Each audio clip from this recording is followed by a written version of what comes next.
Hello and welcome to another episode of Exponential Potential. And today, this month is all about pivoting your purpose. And today we are joined with the most fabulous Cindy Ashton. Woo! Hi, Hello, Cindy. darlings. Hi, so happy to be here. I'm very happy you're here as well. It's lovely that you're here. I'm just going to do a little introduction to Cindy before we dive into the episode and what we're talking about today. But I know it's going to be a really inspiring, juicy conversation.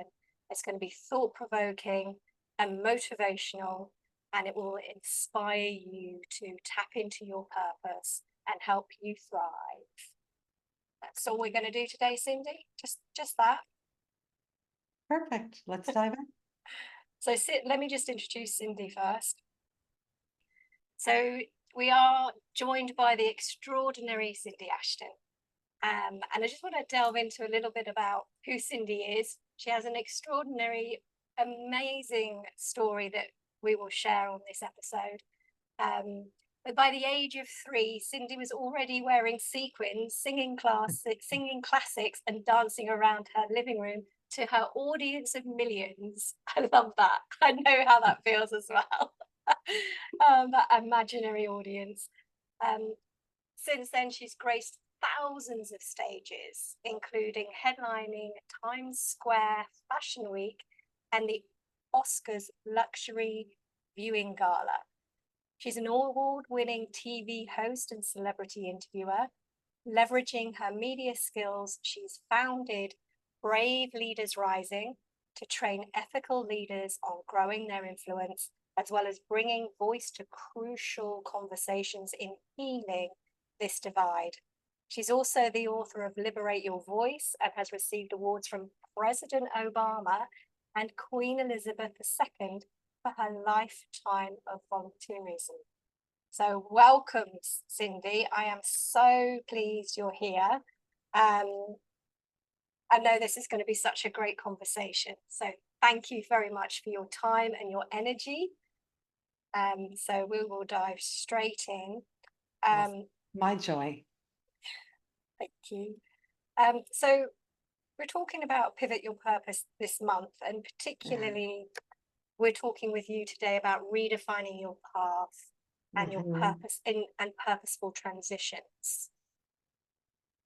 So what is it that sort of brought you to being here in terms of your own purposeful pivot?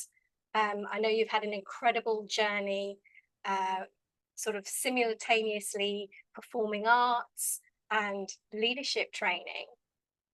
So can you share a significant moment when you had to pivot your purpose and how that shift impacted your life and career? Yeah. So in the last year and a half, I've literally blown up every part of my life. I have donated the majority of my possessions. I moved to a whole other continent. I've learned a whole other language. And most of my life, my entire life, I've always been the person who's the performer and the advocate of causes and the teacher, which we call, trainer or strategist because it just pays more. But I literally have had to lead with the teacher most of my life. And I've completely let go of 2 6-figure businesses to really go after my performing career in a way that I never have before. Even though I've had some really huge successes as a performer, I've never been able to be consistent. So we're going to go back to the very beginning. Let's start at the very beginning. Now we got a very good place to start. Okay. So when I always tell people that as a fetus, and I don't actually remember myself as a fetus, but my soul always knew that I was meant to sing, dance, and act, and that was what I was going to do. But then my body was born with a 20% chance of living and the heart failure and the structural damage on the left side of my body. So when my life was saved at 11 days old by surgery, the doctor said, well, you know.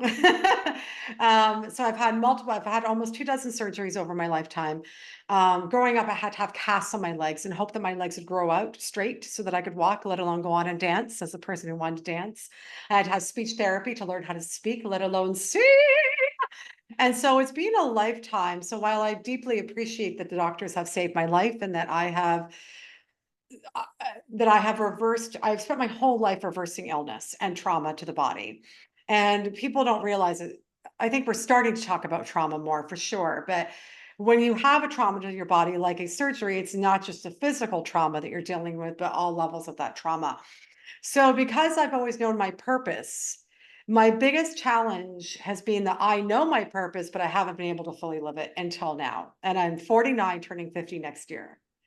So a little bit of inspiration for you, because there was no game plan of how to reverse trauma. It's like, give her surgery, give her medication. And I've literally spent my whole life doing everything in my power to reverse trauma on every part, physical, mental, emotional, spiritual. And then through my research and doing my degree in science, because again, even though I trained as a singer, dancer, actor, and did my first major in music, my second was in kinesiology and health sciences, which in Canada is pre-med. It is dissecting bodies, anatomy, physiology, nutrition, fitness, all these pieces. And my specialization was relaxation therapy. So I've literally spent my whole life doing everything in my power to learn everything that I could about reversing trauma and which I didn't even know that word when I was younger. And I've done it. It's taken a lifetime, but I've done it. And for me, it got to the point where it was getting to the minimal amount of pain, and that I was able to function a lot more, but there was still a missing piece. And through a very long series, which we're not going to get into right now, of events, I ended up being led to go to the south of France, December of 2022. So just over a year and a half, almost 2 years ago, a year and 3/4 ago. And I was healthy. I wasn't waking up in pain and having to do a body scan and how am I going to manage my pain for the day? I was just healthy. I could eat whatever I want. Food wasn't triggering me. I mean, I had been gluten-free, dairy-free. Like back in the US, I was like gluten-free, vegan, so low on sugar that I wouldn't even eat bananas. Okay. Like living like that for years and years and years. It's like, I mean, and I love being on mostly a plant-based diet, but come on, sometimes a girl just wants a croissant, right? But all of a sudden, here I am in France and my body feels good. Suddenly I can stay up late and I'm not in bed for 2 days in pain and trying to recover from staying up late. Suddenly I eat a croissant because I feel like I'm feeling good. Maybe let's see if a croissant triggers me. Nothing. I'm not in pain for 2 days because croissant's not, that was freedom for me. Imagine living your whole life in a body that's a prison and managing pain and illness your whole life, and suddenly you're free. And, and I just, and everyone's, and I was like, I can feel in my body. I had to move to France. I can feel it. I had to move to Europe. And a lot of it is partially the lifestyle in the US, but partially there's so much stuff in the food in the US. It's actually banned everywhere else in the world that makes people really sick. But I came back to the US and I was like, I'm just going to give it one more shot here. I'm established here. I have an amazing career here. I've got friends here. And within 2 weeks, I started feeling sick again. Interesting. Yeah. Really interesting. Yeah. So by May, I was like, and I had the gut feeling because I was on a green card for years. Had the gut feeling as soon as I got back, I needed to start my citizenship. And so by May of last year, I was like, I'm moving to France. I can't be healthy here. And I've spent 48 years of my life sick. Why would I stay somewhere that makes me sick? Aside from the fact that I have friends and family and, not family, but friends who are like family in my work. And so it was that realization that I could actually get to not only be healthy and eat whatever I want. That's freedom. I mean, a lot of people say, "Oh, I'm going to be free when I make $100,000 a year, $200,000 a year, $1 million." Oh, honey, freedom is being able to eat a croissant and not be sick. For me, it is. It's being able to wake up in the morning and not have to do a whole body scan and plan my day around my pain levels. Imagine doing that for 48 years of your life or 47 years of your life. It's amazing. So every day up until you moved to France or you visited France in Yeah. 2022, you were still struggling with body and not being able to eat. But you spent that time in France, and that's what gave you the realization, and that I can eat croissants, I'm not waking up in pain, I'm not having to do all the things that I have to do in the US. So that's really quite a strong force to say, hello, the US isn't good for you. Yeah. And but also a lot of people might even be really totally unaware of their surroundings and their environment are causing not just pain in their bodies, but are causing misery and unfulfillment. Yeah. So that's a really courageous thing to do as well, to move to up sticks and go, right, everything, I'm giving away everything, I'm moving to France. It was the first time in my life I wasn't in pain. It's a I massive mean, driver. that's freedom. It's like, wow. And my whole life, my biggest pain in my heart has been that while I've done these big stages, it has never been consistent because I've never been healthy enough. And now I'm healthy enough, and I'm 49 and I'm turning 50 next year. And I'm telling people, Evita is one role I have not played yet. I'm going to play Evita in my 50s. Wow. Let me be clear. I don't know who's hiring me yet and going to pay me really well for it, but I'm going to play that role, and I'm going to defy gravity because I've already done it. I've already reversed. I mean, but by the time I had visited France before moving here, I had already reversed the illness down a lot. And I was working with an integrative medicine doctor, and we reduced my inflammation levels because technically, I still have a heart condition. Technically, I still have autoimmune diseases, but I don't feel them here because the food doesn't trigger it. And because for years, I've done yoga. I mean, I've done everything I can to reverse illness, which is why I've been able to not be on medication since I was 15.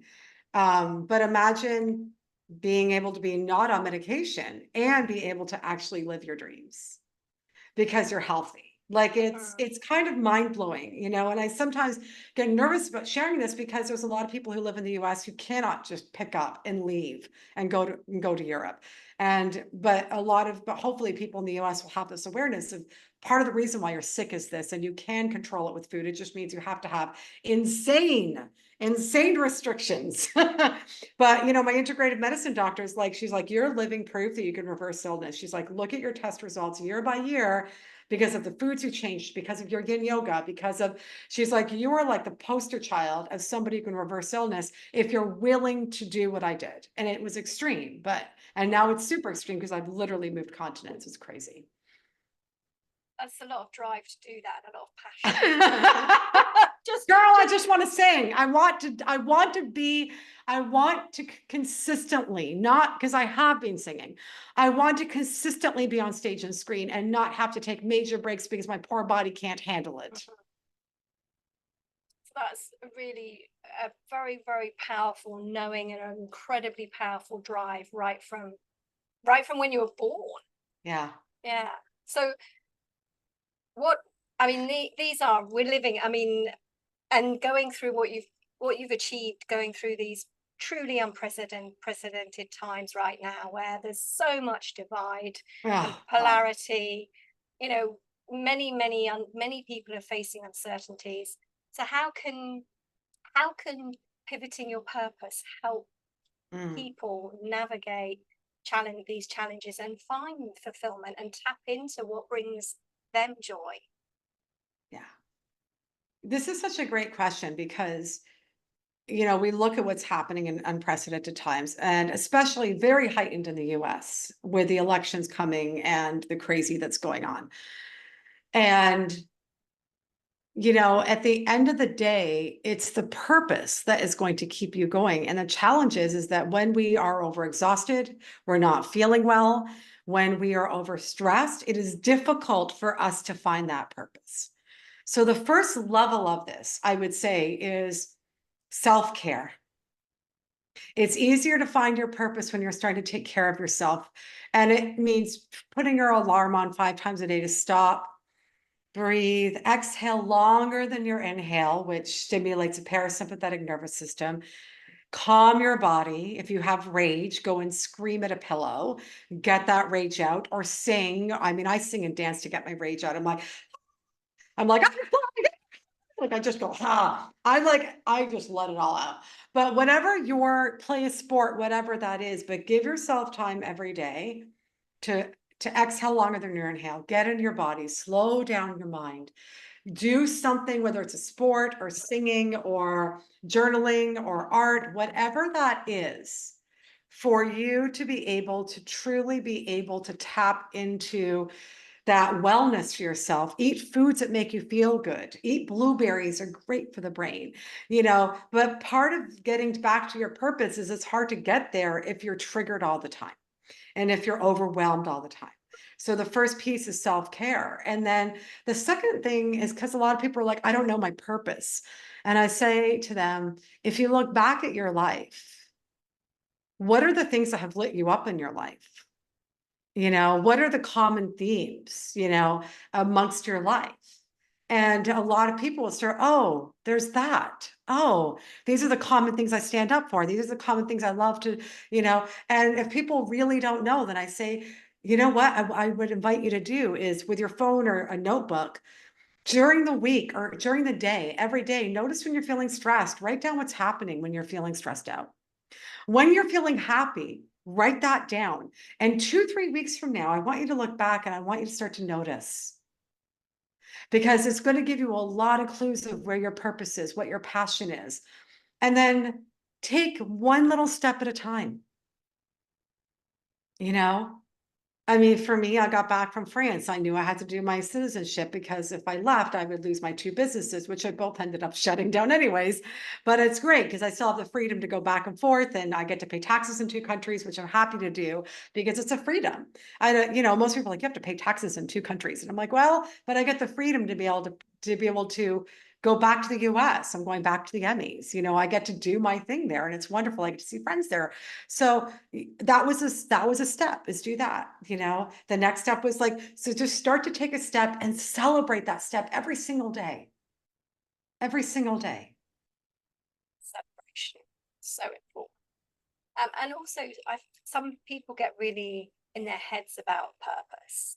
Like it has to be some giant, huge thing that's going to change the world. What kind of are your thoughts around the type of purpose or the level of purpose?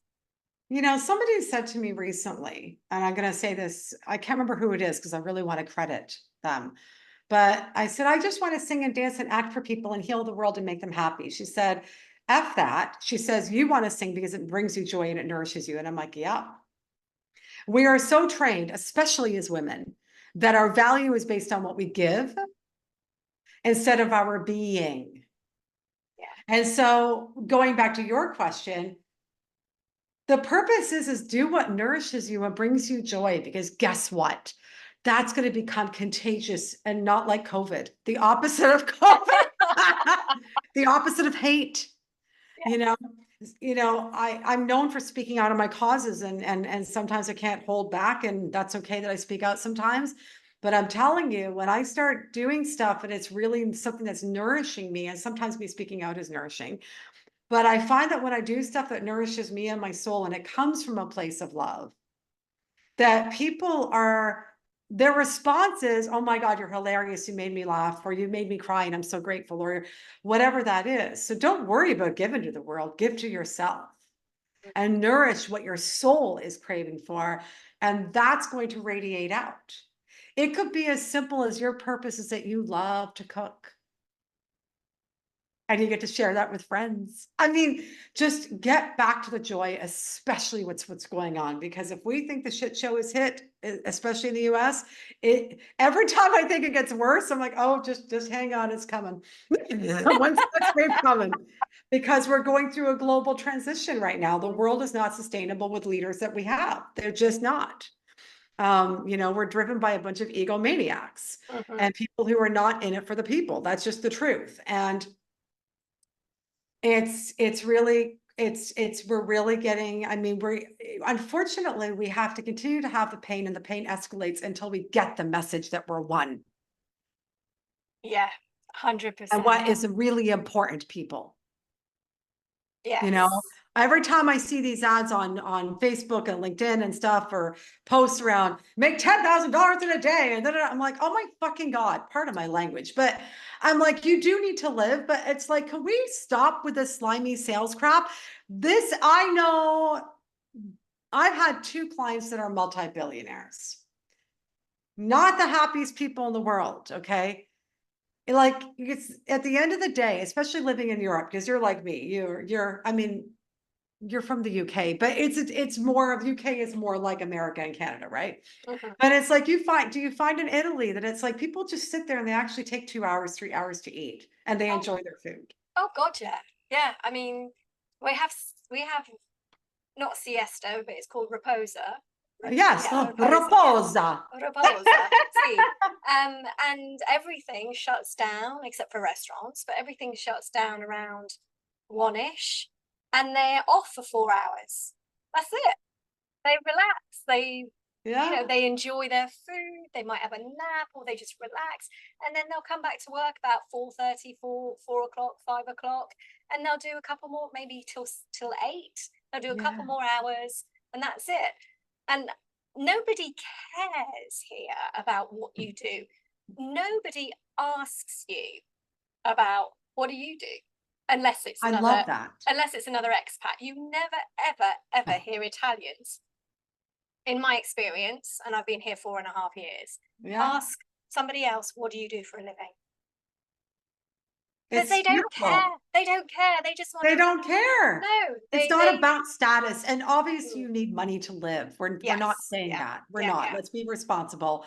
But it is. I love this, that I can have conversations with people and eventually it might come up of what I do, but it's not the primary thing that people focus on. Yeah. And then when I tell them what I do, they're like, oh my God, that's so cool. And then of course I sing for them and it's fun. Um, but yeah, I mean, I love that people just connect because they just connect. Yes. Yeah. And It's amazing. they're interested in hearing about you, but you at a deeper level. Yeah. Which leads me to your book, Liberate Your Voice. And Yes. you emphasize the importance of expressing your true self. Yeah. So, and we are, in the Western world, in the UK as well, but more so in the States and Canada, there is such a huge thing around status and look at me and da da da da. Mhm. How do we get underneath that and show who you truly are? Yeah. Uncover uncover your true self and have the courage to do that. Yeah, especially in a world that shuts us down. Mm, You yeah, know, yeah. you're not skinny enough, you're not fat enough, you're not this enough, you're not, and it's like it goes back to that piece around taking the time to find out who you really are, because you already have it inside of you, and taking the time to access that, but also question without judgment. I'm like, Mm, oh, I'm being told this, is this really true? Right.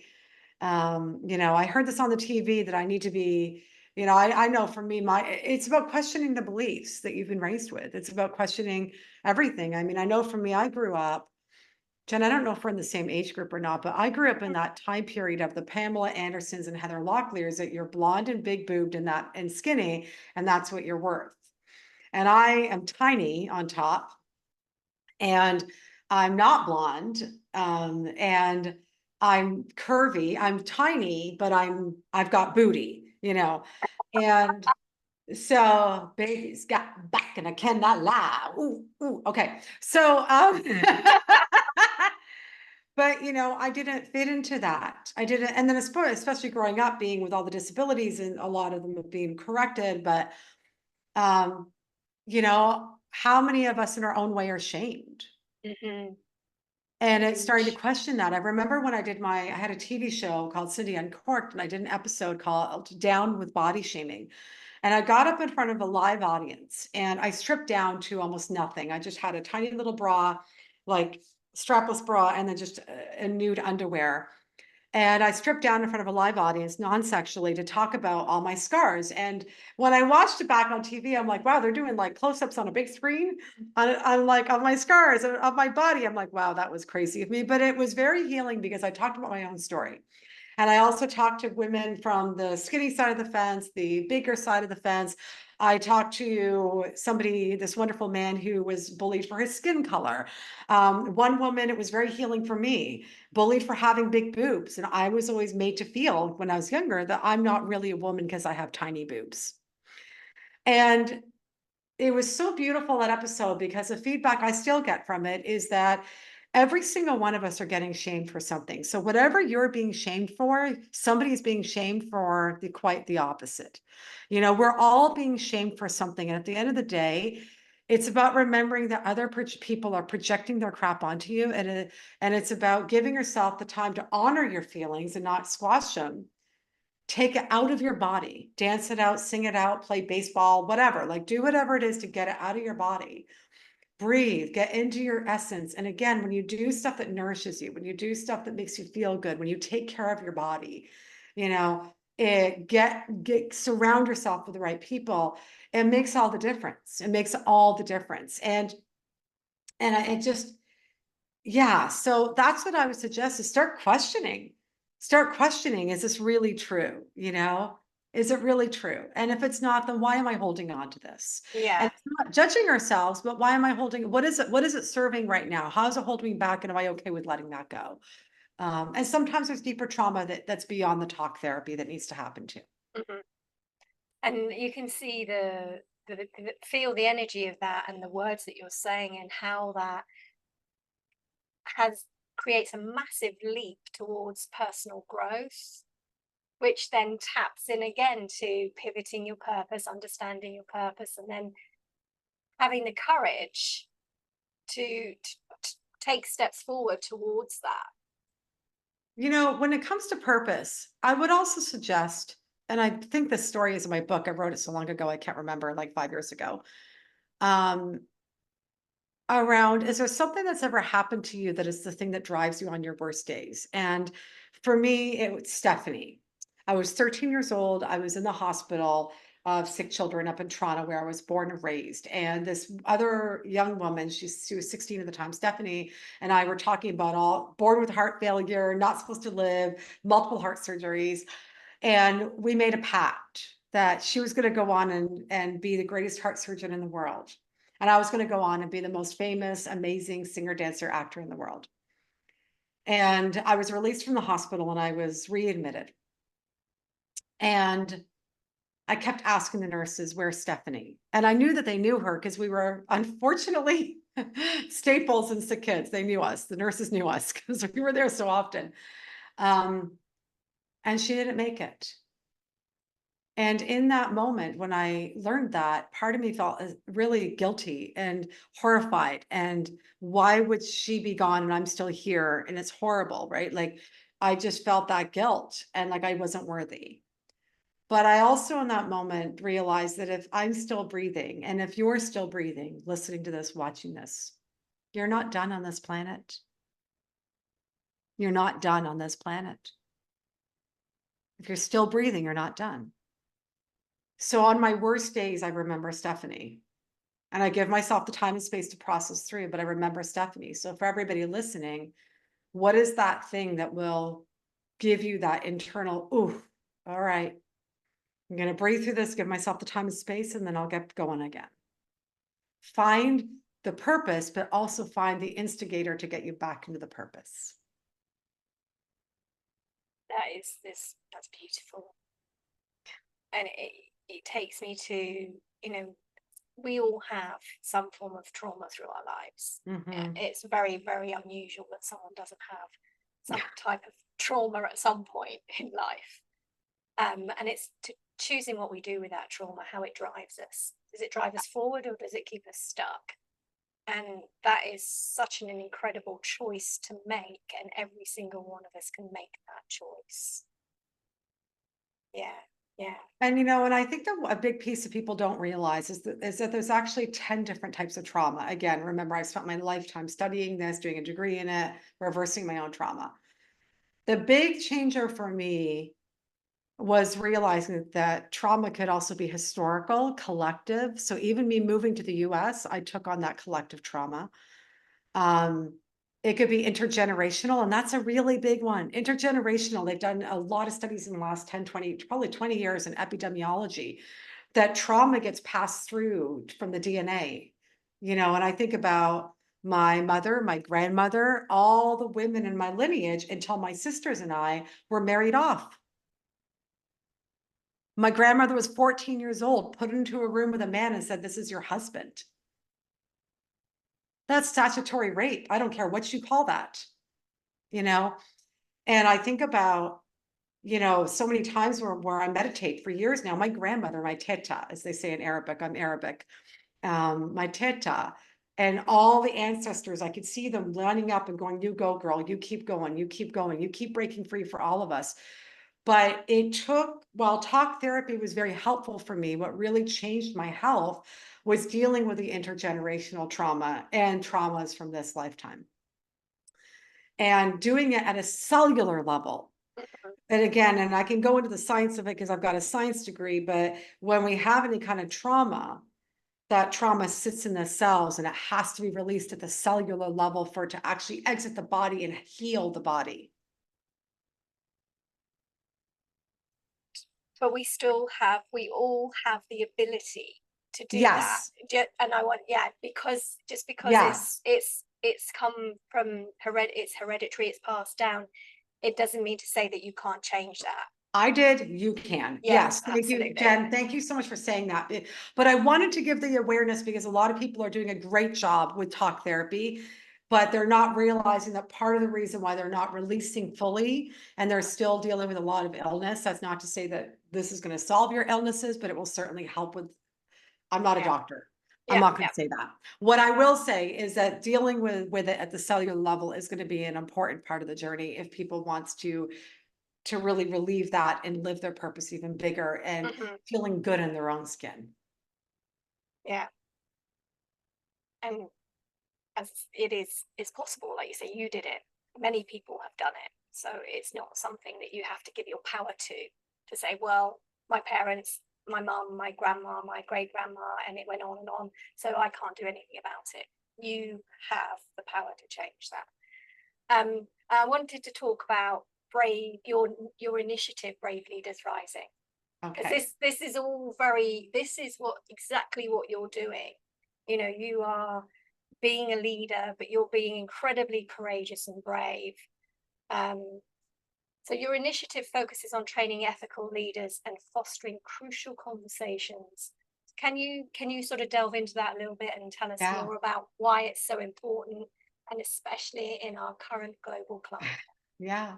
So throughout my career, I have always helped people with getting their voices out, body language, speaking voice, messaging, storytelling, all those pieces, especially being a singer, dancer, actor. And throughout my years, I started to notice trauma in the body, and especially because of my relaxation therapy degree and how it connected into body language and speaking voice. So a lot of speaking training out there is good, but it's actually not actually helping, especially with women. And this is a whole other episode that we can do on this, but that trauma directly affects how you're showing up. And a huge reason why people are not getting into leadership or ethical is because they don't fake their way, they don't manipulate their way to the top, they don't buy their way to the top, but also, especially for women, they don't know how to connect the voice in a way and connect with the body in a way that feels truthful to them.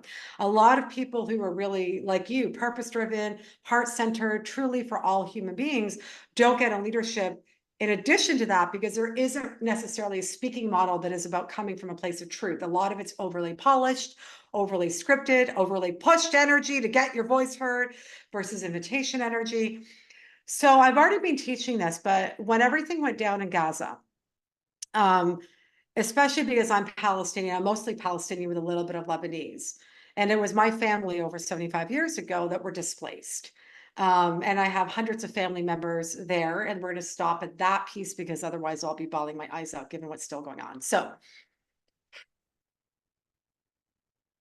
I truly believe that every human being deserves equal rights and equal opportunity. And it was killing me. I was bawling every day for the first 2 months for my family, for my lineage, for what's happening there. But I was also bawling because I have a lot of Jewish friends who are not part of this mess because it's not a Jewish thing. It's the leadership. It's not the people. The people don't want this either. And they were experiencing anti-Semitism. And I'm watching all this and I'm like, more than ever, I need to start a movement. And I didn't even say to my head, I was meditating and it came through that Brave Leaders Rising, you need to start a movement to train other people how to get their voices heard, how to get in the media. I mean, obviously with my background, I know how to get in the media. I've never slept with anybody to do it. I've never paid anyone to do it. I've never bought I've never bought press. Like I haven't done any of that stuff. And there's so many people that can do what I've done. And so imagine if I can mentor them in them. And so this is where this really came. So we have different levels of membership, some that they're actually in a small group and they're getting trained specifically by me. For some people, they don't necessarily want the training, but they want to be part of the important conversation. So it's a nice low price point so people can easily be part of this beautiful community. And so we're looking to grow this. And it's part of the reason why I'm doing my North American and European tour. Well, two city tour plus worldwide.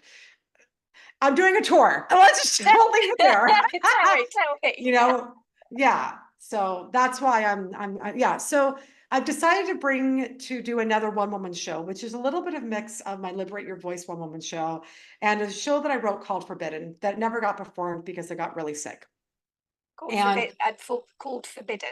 It was called Forbidden, but instead I'm going to take some pieces from there and reshape it. Forbidden was pretty scandalous, and it's probably good I didn't poke the bear too much. But Liberated is a new name of this new show that has some of the pieces of the old shows that's being reimagined in a way that is about people finding their own freedom within themselves through song and dance, of course. Well, I'll be just doing the singing and the but imagine people in an hour show and it helps them to feel healed and whole and remember their oneness and remember their brilliance and remember their truth. And so at least then I'm in a situation where I can start to talk about this, but through song and dance and through story. So we're going to be performing it in LA. As it's going to debut in LA during September, right after the Emmys. And of course, because of what I do, I'll be partaking as part of the Emmy fanfare. So I don't know what that looks like yet. My publicist will tell me. Probably some parties and interviewing and stuff. And then we're going to do a live stream version, one for the North American crowd and one for the British crowd and anybody in Europe that speaks English. And then we're going to be doing a Paris version, which I'll alter slightly for the culture. So I'm really excited about this. And we've got a whole press campaign planned out that is going to be executed soon in Britain. So yeah, we're just really excited because it's going to be a beautiful opportunity for people to learn how to find that inner freedom while being entertained. And some of those people might go, oh, but I also want to be part of Brave Leaders Rising. So, so it's good. I'm really, really excited about that. It seems like it's coming together so well. Yeah. All the synchronicities and it just fits really well together. I'm so excited for you. So how can people reach you? We're going to put the links in the chat in the description. Yeah. So if someone wants to reach out, they're interested in Brave Leaders Rising or they're interested in working with you, how can they reach you? So they can go to braveleadersrising.com. For the Liberated Tour, they can go to cindyashton.com or directly to cindyashtontickets.com, and it's going to have all the events coming up and all that jazz. I'm gonna rouge my knees, roll my stockings down. Such a great voice and an amazing performer. Thank you. So if you are in that area, and also watch online, watch the when the online, will it be live online? Yeah, so we're going to take the LA version, we're going to edit it 2 angles, and then we're going to do a live stream. I'll be waking up at 2 a.m. to do the live stream here in Europe, but we're going to do a live stream for the North American people. So it'll be the hour show, and at the very end, I'll stay on for a discussion Q&A, and then we're going to do one in UK time or European Standard. We'll do something either Central European or UK time for my UK peeps and European people as well, which I will not have to wake up and show up in my pajamas too. Well, that'll be fun as well. So it'll be fun. I'm literally going to show up no makeup with my hair sticking up in every area. with really, I need to find some funny pajamas for that. It'll be Oh, fun. I'm sure you will. We're going to keep it real. Thank you so much, Cindy. It's been Thank an you, Jen. incredible conversation, and thank you for sharing, being so vulnerable, and for doing what you're doing, and bringing your light. I really appreciate it. Thank you for having me, and thank you for everybody watching. You are beautiful. You are beautiful. You are beautiful. Breathe that in. You're awesome. Thank you. So till next time, we'll speak. Well, we will speak with you soon. And enjoy the rest of your day. And don't forget, you need like, subscribe, and share. It helps us continue bringing you amazing content and fabulous guests like Cindy. Till next time, bye bye.